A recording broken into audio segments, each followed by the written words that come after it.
guys, this is Touch of Sparkle by Monica, and we will be making a Mother's Day project today. It's going to be a little vase full of flowers that can also hold a pair of earrings. The card actually closes up and I tie it. That way the card itself acts as the vase. I wanted to leave my flowers loose because I wanted to have it kind of a flowy feel. When this is tied together, it doesn't tend to have the flowers blow or pull forward. You can glue these to the back of it to where your flowers won't move around. We're going to incorporate some flowers and a little like a mason jar, some cardstock, and then we're going to also make a nice little pair of earrings to go inside the Mother's Day card. So we're going to do some stamping, some card making and embellishing, and some jewelry making, all in one project. You can start out with some plain white cardstock, or you can get some colored cardstock if you wanted to do like a pink or some alternative color to white. I've chose white because we're going to be stamping. Use a little bit of a paintbrush, and you can either use some Crayola water-based markers, or you can use some of these water-based inks if you have some. These are Memento. You'll need some ribbon because we're going to tie the card shut. I'll come back later when I get a little bit further ahead. As often happens when you're crafting, as many of you will know, I changed my mind. Instead of doing the white cardstock, I pulled out some of my scrap paper, my 12 by 12s, as opposed to having the white cardstock. So I'm taking some 5 by 7 card stacks and putting it into my flower punch. This is an EK Success flower punch. I don't really like this much. It's hard to get the paper in here. I mean, I'm getting it in there, but I'm pinching my hand. It's not very wide and forgiving to try to get your paper in there. It scratches up some of this glitter paper. You just got to really be careful. I'm going to use some of these scraps, though, on a little scalloped punch that I have to make some flower centers. See, this is a little tiny thing, so something as small as this little scrap right here, I should be able to get one of those out. Glitter paper. These are the cardstock matte stack, and this is Brights. The only thing that I don't like about this is, see how it's curved? So I guess it's somehow gotten some moisture in it. Because this is kind of curled up, I'm having to feed it through a little bit differently. And the other punch that I have, and it's a lot better than this floral punch. This one is a little mason jar, or it's also an EK Success. You've got more room to put your paper in, and it makes mason jar, and this is about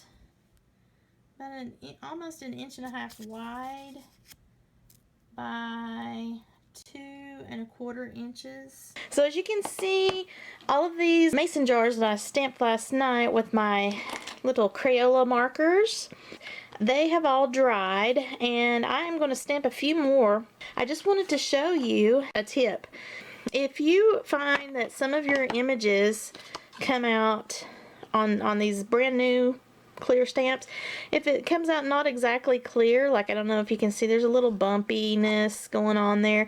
If you want to have a little bit smoother situation, take an emery board, you know, like what you use for your fingernails, and just lightly go over your stamp. This will take off some of the roughness so that you get a little bit smoother. I'm going to take one of my handy dandy wipies, and I'm just going to wipe that off. I'm going to color, just like I did before, with my Crayola water-based markers. I can already tell it's accepting the ink a little bit better too. So there's the darker blue. Then I'm going to segue into the lighter blue. This is just to give it true water looking effect here when I go to watercolor it later. And then here is my dark green, and I'm not hitting this green all the way around in a solid way. I'm just kind of hit or miss around there because I don't want it to be a solid green. I want it to be this mixture of all these blues, teals, and green.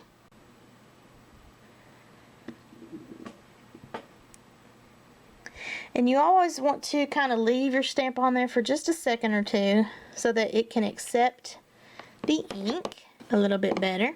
And again, if I need a little bit of help, I can take a larger block to put on top, to push down.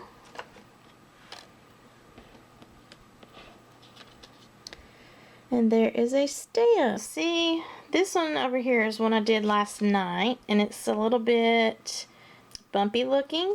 And then this one, now I had to file it a second time off camera, so I filed it twice. And see how much smoother the stamp image came out as opposed to the other one where it's a little bit bumpy on this side.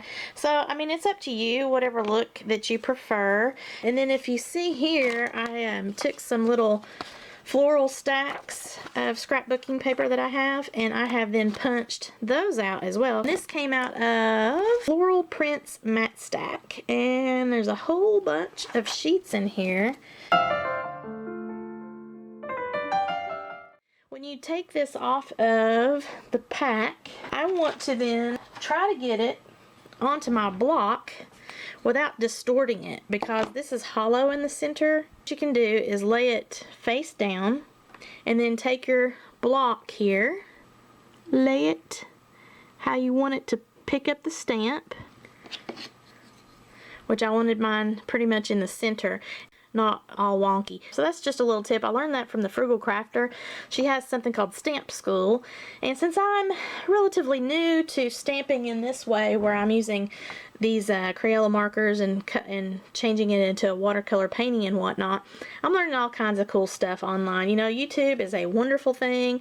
I am no expert by any shape of the imagination, but I've watched so many of these tutorials, and then also just in my personal experience of playing around, that I wanted to pass on these tips to you as I learned them, and maybe they'll help you out. Alrighty, now you see I've got a bunch of little jars that are all stamped out, but they are not watercolored yet, and that's because we're going to take just your regular old cheapy paintbrushes, dip it in a little bit of water, and then kind of pull that color out to make it look like there's a reflection in your jar. Just want to leave it stamped like that with the blue-green, no problem.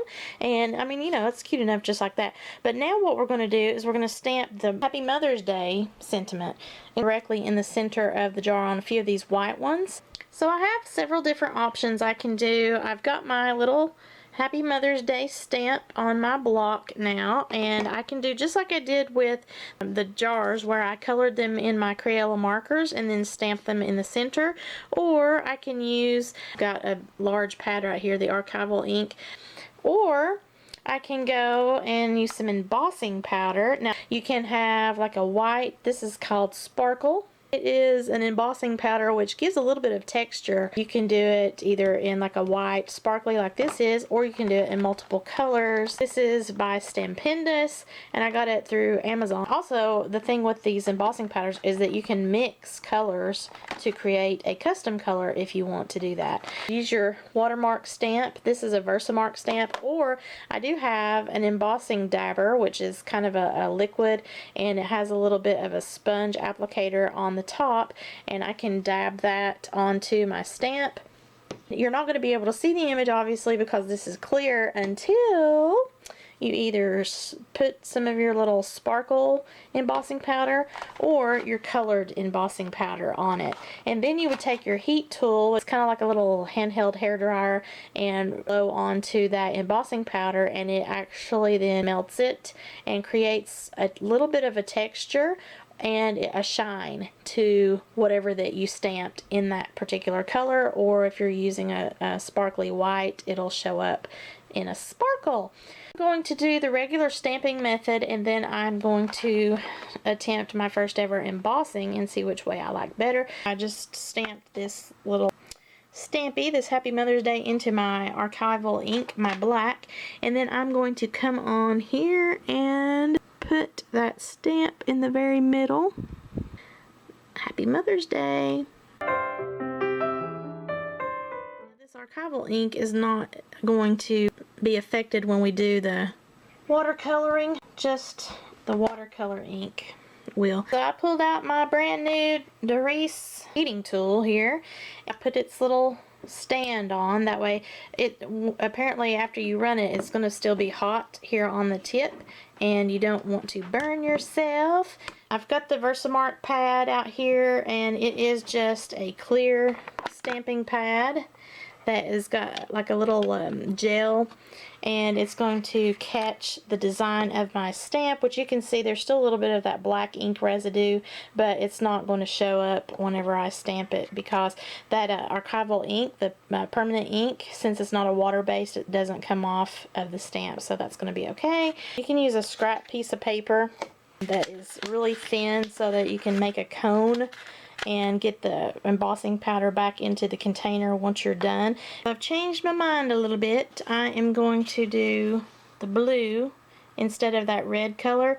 I didn't have pink in my kit, so I could have mixed some colors in order to get a pink, but I decided not to. I'm going to use this light blue because when I do the watercolor later, I'm going to be pulling some of this blue and green up, and I want it to look like there's water in the vase. I'm going to take, ooh, it's really sticky consistency, so it's not like a typical stamping pad.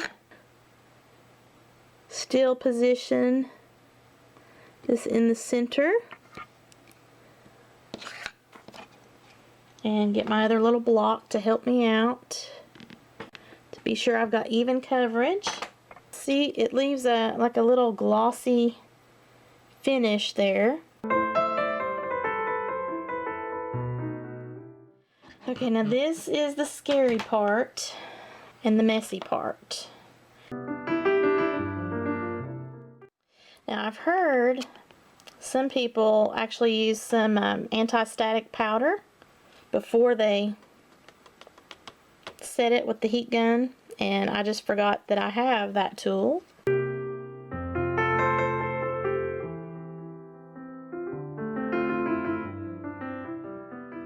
have a letter opener, so I'm going to hold this with my letter opener so that my heat tool will still melt the powder.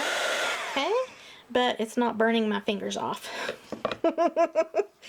We don't want that. That really turned out beautifully, I think. Now whenever we do the watercoloring for the side with the water brushes and everything later, it's not going to affect the stamping in the center because it's that embossed powder.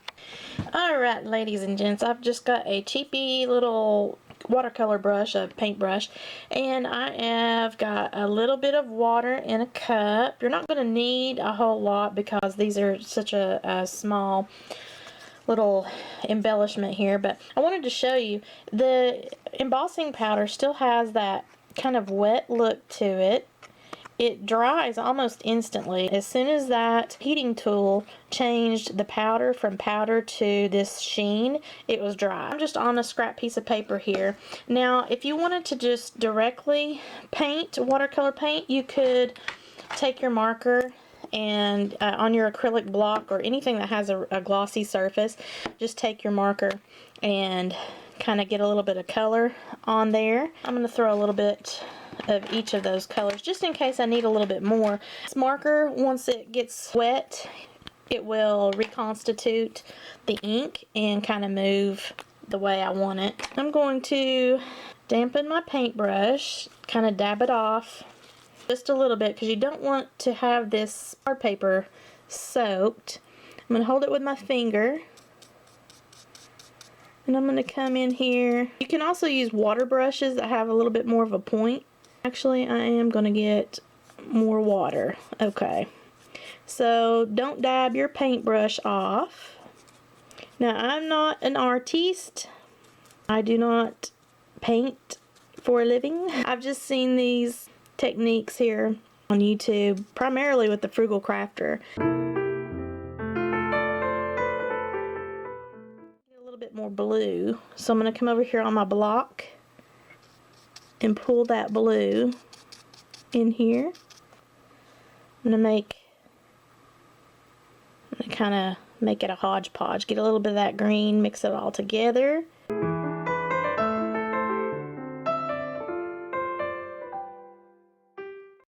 Don't be like me and be afraid of the water, because apparently I'm having more success when my brush is a little bit more wet.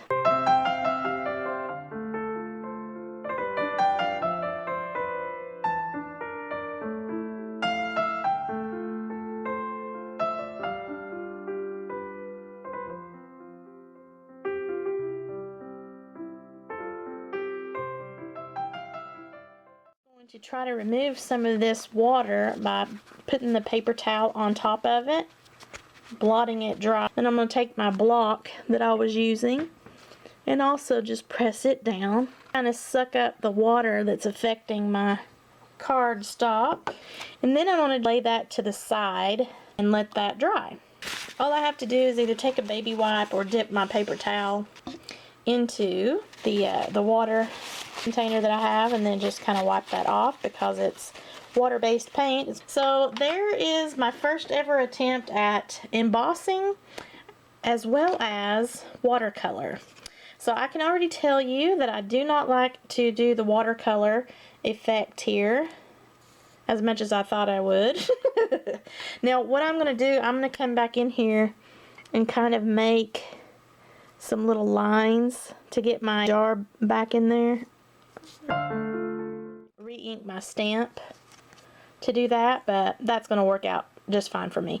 So, and this is a thin, it's not cardstock, it's just scrapbook paper, but I like the effect here where it's already got a pattern on it. I stamped the image of my jar and then did the embossing powder on it. Then I also just like the plain here, but now people that love the watercolor and know how to do it well, you might like it. Not a fan of it. I've got my little card. It's been scored. I've punched it now with my earring holder, and I've got the hole punched areas where I'm going to be feeding my ribbon through. I'm going to build my base. So now I'm just making my stems, and I'm using my paper cutter for the first time. Trying to stay within about 1/4 of an inch. Not every stem in nature is exactly the same width, right? So I just don't want to get very large stems. 1/4 of an inch. This is a Westcott titanium bonded paper cutter.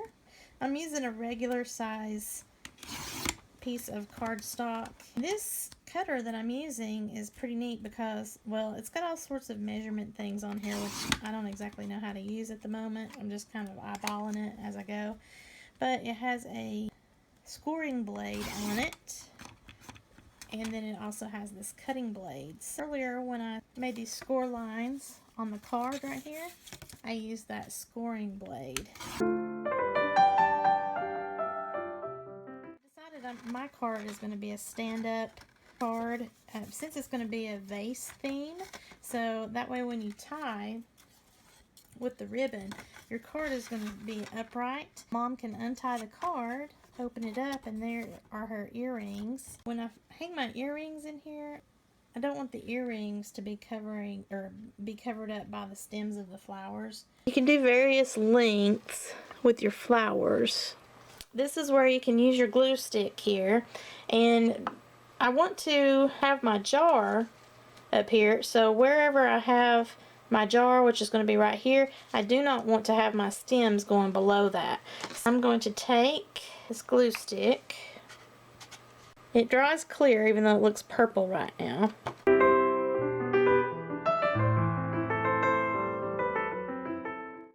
Decide what color flowers that I want and what length that I'm going to have them. For the centers, I'm going to use some of these Zots bling.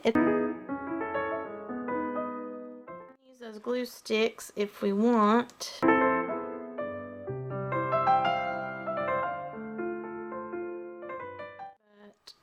I'd rather use these glue dots, make it stay a little bit better. Also got some of these alternatives here to the glue dots that I was using yesterday. These are some little foam adhesive circles. Make your flower centers pop out a little bit more from the flower instead of just using those glue dots gives it a 3D effect. I know I'm going to get questions on this. I have videos for this bead tin that I was using here while I was making my earrings. Got a video to show you how to make one of those, and then I've also got a video that talks about where I got the storage for all of my little head pins, and actually where I got these head pins themselves. So if you're interested in that, I will put the links down in the description. So as you can see, this is very cute. The flowers are free-flowing, but it will sit up straight when you sit it on a table or rest it on a table. That way it actually looks like a vase of flowers. And here's my little stringy beanie. Look, she's telling you too, Happy Mother's Day.